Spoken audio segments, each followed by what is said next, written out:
സജി ചെറിയാനെതിരെ വീണ്ടും വി മുരളീധരന്റെ പ്രതികരണം. സംസ്കാരമില്ലാത്തയാളാണ് സാംസ്കാരിക വകുപ്പ് മന്ത്രിയെന്ന് സ്വയം തെളിയിച്ചു.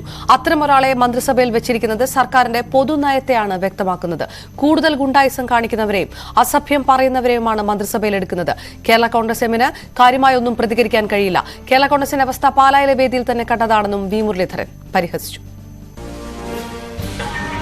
കേരളത്തിലെ ഏറ്റവും സംസ്കാരമില്ലാത്തയാളാണ് സാംസ്കാരിക മന്ത്രി എന്ന് സ്വയം തെളിയിച്ചിരിക്കുകയാണ്.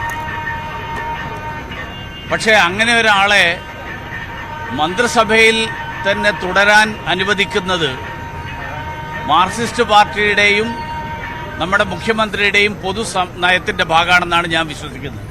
കാരണം ഏറ്റവും വലിയ ഗുണ്ടകളെയാണ് മന്ത്രിസഭയിലേക്ക് എടുക്കുന്നതിനുള്ള യോഗ്യതയായിട്ട് കണക്കാക്കുന്നത്. ആരാണോ ഏറ്റവും കൂടുതൽ ഗുണ്ടായിസം കാണിക്കുന്നത്, ആരാണോ കൂടുതൽ മറ്റുള്ളവരെ അസഭ്യം പറയുന്നത്, ആക്ഷേപിക്കുന്നത്, അങ്ങനെയുള്ള ആളുകളെ വെക്കുക എന്നുള്ള യോഗ്യതയാണ് മന്ത്രിസഭാ അംഗമാകുന്നതിനുള്ള യോഗ്യത. ചാഴികാടൻ റബ്ബറിന്റെ കാര്യം പറഞ്ഞു. വേദിയിൽ വെച്ച് തന്നെ ചാഴികാടനെ കിട്ടിയത് നിങ്ങളെല്ലാവരും കണ്ട